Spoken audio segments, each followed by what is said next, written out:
మనము మన పెద్దలు మన తాతలు ముత్తాతలు సంపాదించుకునే భూములు కూడా ఈ రోజు మనం అమ్ముకునే దానికి వీలు లేకుండా చేస్తున్నారు. ఇది ఒకసారి మీరు గమనించాల.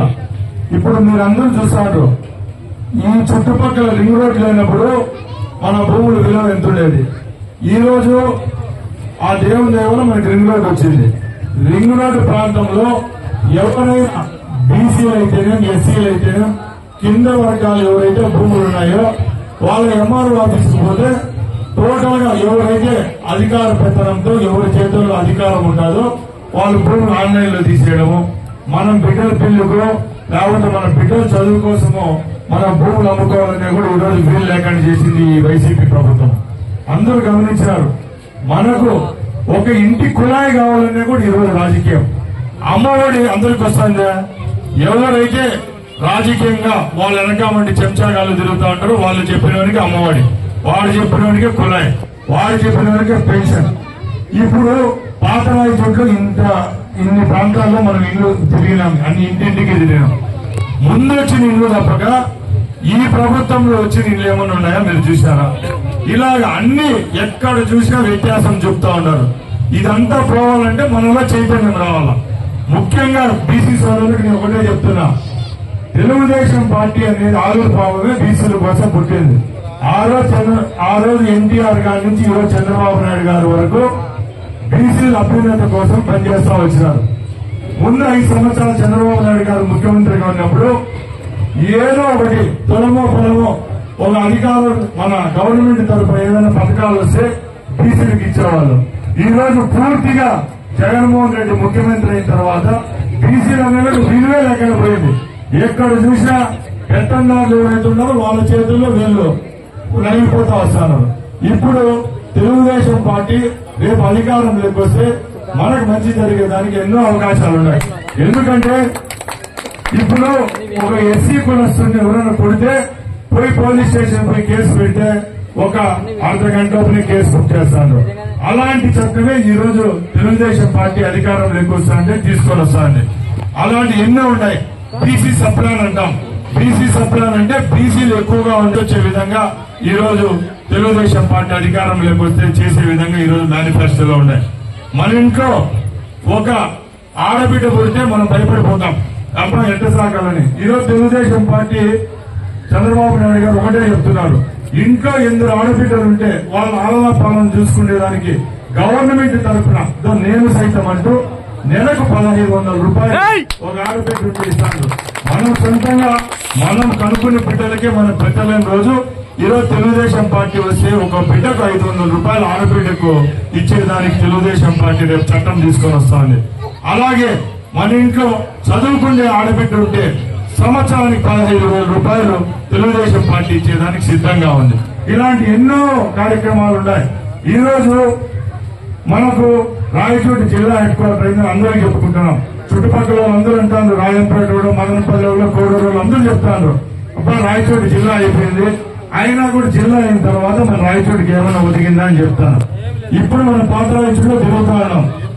ఈ చుట్టుపక్కల ఒడిగ బాగుంది మనకంటే పాత ఎన్నపల్లిలో రోడ్లు ఉన్నాయి, ఎన్నమతిలో రోడ్లు ఉన్నాయి.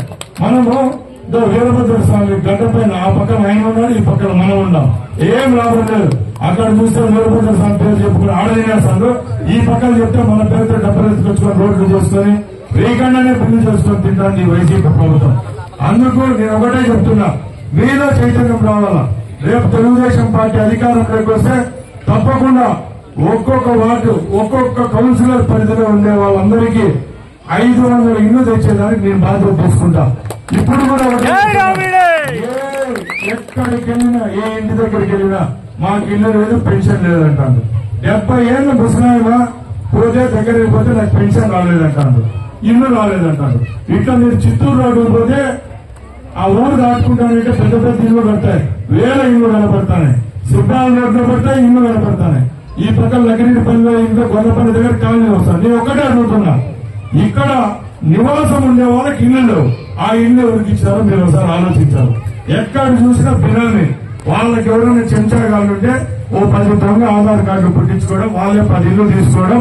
బయట ప్రాంతాల నుంచి ఎవరన్నా వచ్చింటారు ఉద్యోగాల కోసం కూలి పని చేసుకునే వాళ్ళకు వాళ్ళకి 5,000కు 3,000కు బాధ్యతలు ఇచ్చుకొని బతుకుతారు ఈ వైసీపీ నాయకులు. మీలో చైతన్యం రావాలా. రేపు తెలుగుదేశం పార్టీ అధికారంలోకి వస్తే మనం మేడలో లేకపోతే ఆకాశానికంటే ఈ బిడ్డలు కట్టించేదానికి శక్తి లేకపోవచ్చు, కానీ తప్పకుండా పేదవాళ్ళు ఉండే ప్రాంతాలు ఏవి ఉన్నాయో తెలుగుదేశం పార్టీకి కంచుకోటలుగా ఉంది. ఈ రోజు ఈ ప్రభుత్వంలో ఎక్కడైతే వాళ్ళందరూ అణిచివేసినారో అలాంటి ఏరియాలు ఎక్కడెక్కడ ఉన్నాయో ఈ 5 సంవత్సరాల్లో వాళ్ళకి ఇల్లు లేకుండా, రోడ్లు లేకుండా, పెన్షన్ లేకుండా, కుళాయి లేకుండా ఏ విధంగా సతాయించినారో ఆ ప్రాంతాల అధికారులకు గవర్నమెంట్ వచ్చిన ఫస్ట్ సంవత్సరంలోనే ఇల్లు పెన్షన్ ఇప్పించే బాధ్యత తెలియజేస్తున్నా. అలాగే ఇప్పుడు ముఖ్యంగా ఈ చుట్టుపక్కల ఎవరైతే బీసీ సోదరులు చిన్న మార్పులు చేసి సతాయిస్తారు, నేను ఒకటే చెప్తున్నా, ఈ రోజు వాళ్ళకి అధికారం ఉందని చెప్పి ఎంఆర్ఓ వాళ్ళు తొందరగా మన భూములు లాక్కొని కాంపౌండ్ వాళ్ళు కూసాలు నాటుకుని పగలబెట్టే శక్తి మనకు లేదా? నేను చెప్తున్నా ప్రతి ఒక్క తెలుగుదేశం పార్టీ కార్యకర్తలు ప్రతి ఒక్కరికి. ఎందుకంటే వాళ్ళు లాక్కున్నారు, వాళ్ళు అన్యాయం చేశారు, అట్లని చెప్పి మనం కూర్చోవాల్సిన అవసరం లేదు. న్యాయపరంగా మనకు ఏదేదో హక్కులు రావాల్సిందో ఈ 5 సంవత్సరాలు మనకి ఏ హక్కుల కోసం మనం పోరాడామో, ఏ విధంగా సతాయించాలో అవన్నీ కచ్చదించుకునే రోజు మనకు దగ్గరలో ఉండి తప్పకుండా తెలుగుదేశం పార్టీ వస్తుంది. వచ్చిన తర్వాత ఇవన్నీ మీకు చేసేదానికి నేను సిద్ధంగా ఉన్నా. మళ్ళీ ఇంకోటి చెప్తున్నా, ఈ రోజు ఈ రాయచోట్లో ఎక్కడ చూసినా వాసన, నీళ్లు లేవు. ఈ రోజు వెలుగులు నీళ్లు కొన్ని ప్రాంతాలకు వస్తున్నాయి, కొన్ని ప్రాంతాలకు రావడం లే. ఈ రోజు ఎన్జిఓ కాలనీకి పోతే నెలకు 20 రోజులు క్లీన్ చేస్తారు డ్రైనేజ్.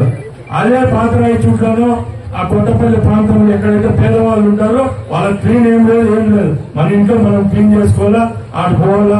ఎప్పుడో చెత్తమైన వస్తే ఒక వారానికో 10 రోజులకు వస్తుందో వాళ్ళు ఎత్తుకోకపోయినా లేకపోతే అది మళ్ళా లోపల పడిపోతుంది, మళ్ళా ఎత్తుతారు.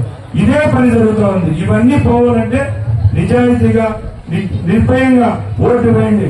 రేపు తెలుగుదేశం పార్టీ అధికారంలోకి వస్తుంది.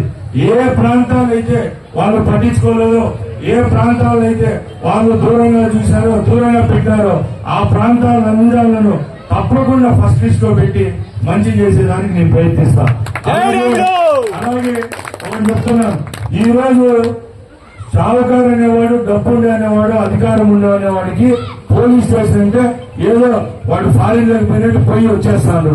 ఈ రోజు చిన్న చిన్నగా తగాదాలు పడితే ఈ రోజు పోలీస్ స్టేషన్ కు పోవాలంటే సామాన్య వల్ల ఎవరి వల్ల కావడం లే.